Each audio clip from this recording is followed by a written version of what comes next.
L'histoire de Jérusalem est l'histoire d'une promesse et d'une pierre. Une promesse faite à des peuples, une pierre posée au centre du monde. Pour comprendre le poids de ces murs, il faut remonter à l'époque où son nom est devenu synonyme de sanctuaire. Tout commence avec une colline, le mont Moria. Selon la tradition biblique, c'est en ce lieu qu'Abraham, père des croyances monothéistes, s'apprêta à sacrifier son fils, une fois mis à l'épreuve ultime. Des siècles plus tard, le roi David, ayant unifié les tribus d'Israël, conquiert cette cité jébuséenne. Il en fait sa capitale politique, unissant pour la première fois le pouvoir royal et une destinée sacrée. Mais c'est son fils, Salomon, qui va inscrire cette destinée dans la pierre. Au Xe siècle avant notre ère, il érige sur ce mont le premier temple, abritant l'Arche d'Alliance. Jérusalem devient alors l'unique cœur cultuel du judaïsme, le lieu de la présence divine. Ce temple n'est pas qu'un bâtiment. Il est le pivot de l'identité nationale et religieuse d'un peuple. Sa destruction par les Babyloniens en 586 avant Jésus-Christ est un traumatisme fondateur, un exil qui forge dans la douleur le lien indéfectible entre les Juifs et Sion. Le second temple, reconstruit puis magnifié par Hérode le Grand, perpétue cette centralité absolue. Son esplanade devient le centre gravitationnel de la vie juive. Mais l'histoire de cette pierre allait résonner pour d'autres. Au 7e siècle de notre ère, une nouvelle foi émerge dans le désert d'Arabie. L'islam, reconnaissant en Abraham, Moïse et Jésus des prophètes, intègre Jérusalem à sa géographie sacrée. La tradition musulmane rapporte que le prophète Mahomet effectua un voyage nocturne depuis la Mecque jusqu'à Tamoki, la mosquée la plus lointaine, Al-Aqsa, identifiée à Jérusalem. De là, il s'éleva aux cieux. En 691, les califes omeyyades érigèrent le dôme du rocher, un chef-d'œuvre architectural, précisément autour de cette pierre du mont Moria, celle même du sacrifice d'Abraham et, pour certains, du Saint des Saints. L'esplanade des mosquées, Haram al-Sharif, devient le 3e lieu saint de l'islam. Une même pierre supporte désormais 2 mémoires célestes, 2 récits de fondation du monde. Le christianisme, né au sein du judaïsme, grave aussi son drame fondateur dans les rues de Jérusalem. Pour les chrétiens, la ville est le théâtre de la passion du Christ. La scène, l'agonie, à Gethsémani, le jugement, le chemin de croix et, ultime sacrifice, la crucifixion au Golgotha. Sa mort et sa résurrection accomplissent et transcendent la loi ancienne. L'empereur Constantin, au IVe siècle, transforme la ville en sanctuaire chrétien. Il fait construire le Saint-Sépulcre, censé abriter le tombeau du Christ. Jérusalem devient la scène de la rédemption, le point de départ de la foi pour des millions de croyants. 3 grandes religions monothéistes voient ainsi en cette ville unique le lieu de leur dialogue le plus intense avec le divin. Cette superposition sacrée fit de Jérusalem un aimant pour les empires. Elle fut romaine, byzantine, puis tomba aux mains d'un nouveau pouvoir. En 638, le calife Omar entre dans la ville, marquant le début de siècle de domination musulmane, ponctué par l'épisode violent des croisades. Ces guerres saintes chrétiennes, lancées pour reprendre le Saint-Sépulcre, créèrent un royaume latin de Jérusalem et inscrivirent la violence de la conquête dans la mémoire collective de l'Occident et de l'Orient. Saladin reprit la ville en 1187, restaurant son caractère musulman, mais permettant le pèlerinage chrétien. Les Mamelouks, puis les Ottomans, régnèrent ensuite sur la cité. Pendant des siècles, sous ces régimes, juifs, chrétiens et musulmans y vécurent, avec des fortunes diverses, dans un équilibre précaire mais réel. La ville sainte était une province lointaine, un symbole puissant mais lointain. Pourtant, dans les cœurs et les prières, elle restait centrale. Pour les Juifs dispersés, le vœu de « l'an prochain à Jérusalem » clôturait chaque Pâques. Pour les chrétiens, c'était le but ultime du pèlerinage. Pour les musulmans, sa sainteté était incontestée. La pierre de fondation portait désormais le poids de 3 cieux. Mais un nouveau vent, séculier et national, allait bientôt souffler sur ces vieilles pierres. L'équilibre ancien, fait de foi et d'empire, se préparait à voler en éclats. Le XIXe siècle apporta avec lui des idées nouvelles qui transformèrent les vieilles aspirations religieuses en projets politiques concrets. Le vent du nationalisme moderne se leva en Europe et traversa la Méditerranée, soufflant sur les sables du Moyen-Orient. Deux mouvements, nourris par des mémoires anciennes mais animés par des idéologies modernes, commencèrent à fixer leur regard sur la même terre. Le sionisme et le nationalisme arabe. Pour les communautés juives d'Europe, confrontées aux pogroms et à une persécution endémique, le rêve millénaire d'un retour à Sion prit une urgence vitale.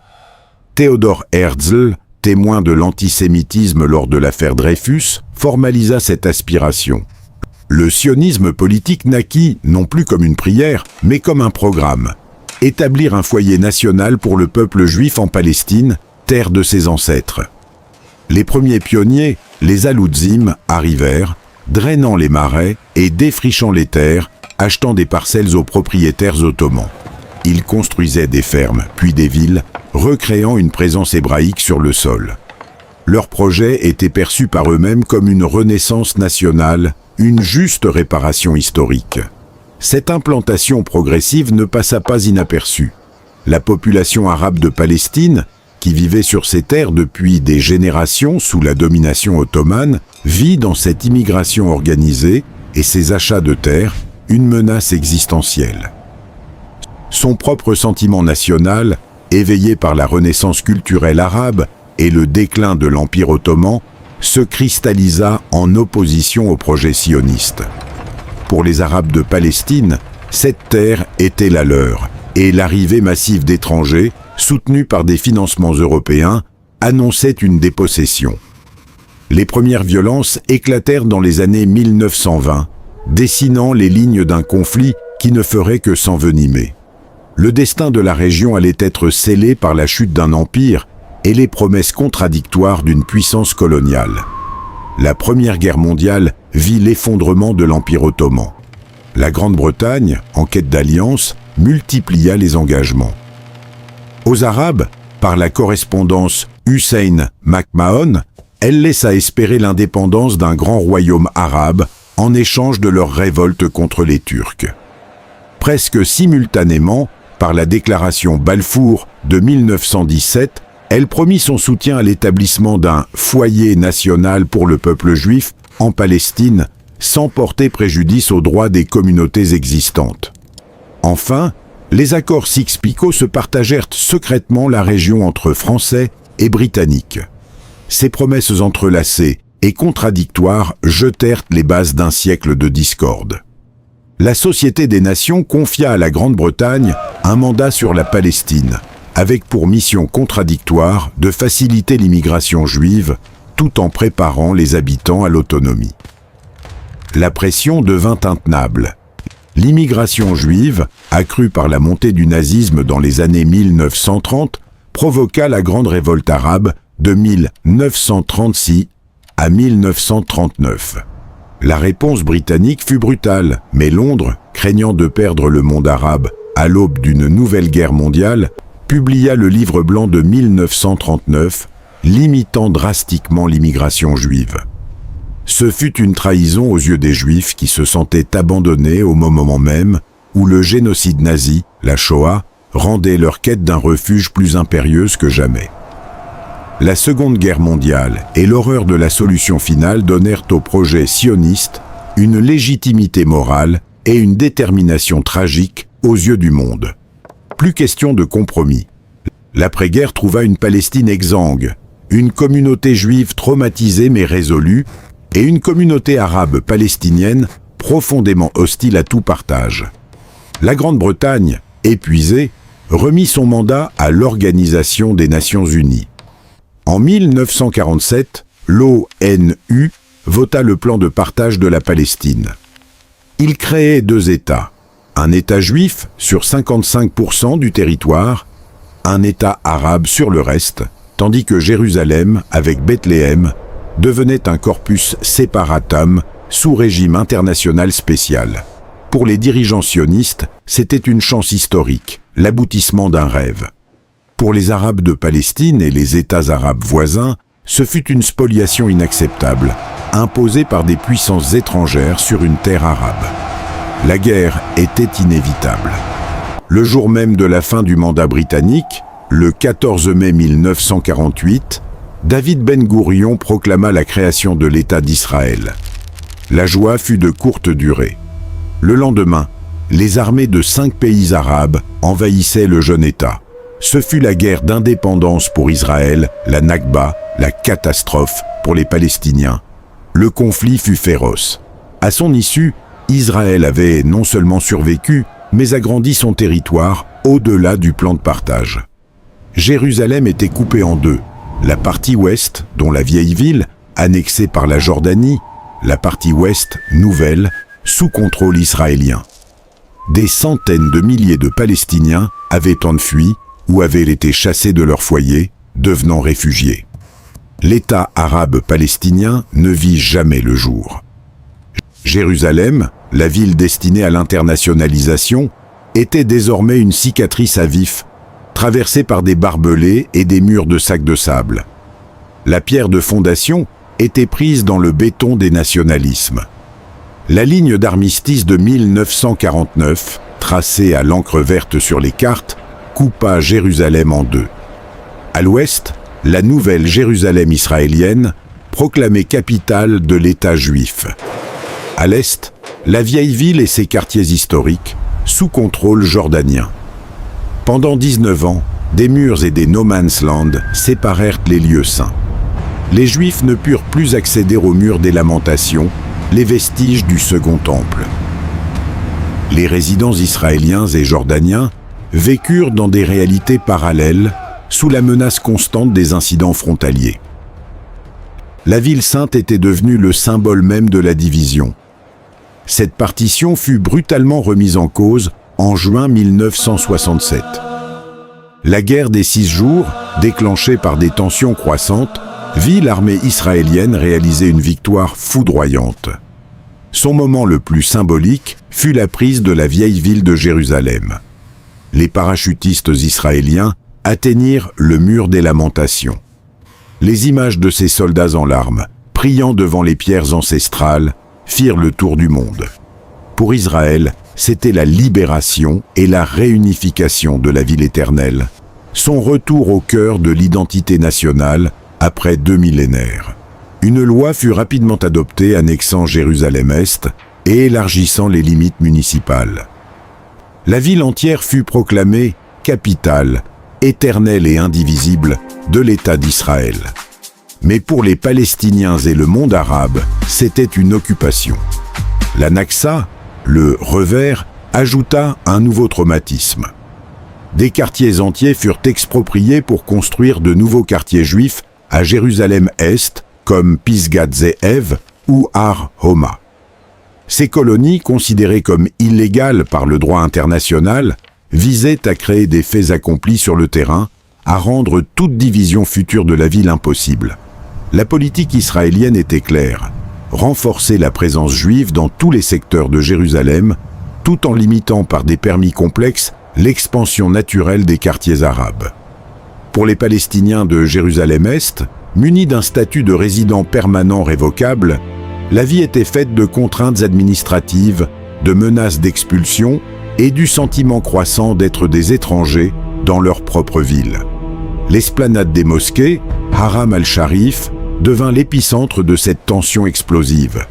Pour les Israéliens, c'est le mont du Temple, lieu le plus saint du judaïsme. Pour les musulmans, c'est le 3e lieu saint de l'islam, sous la souveraineté de la Jordanie et du Waqf. Israël en contrôle l'accès et la sécurité, mais a laissé l'administration religieuse au Waqf. Cette cohabitation fragile est constamment menacée.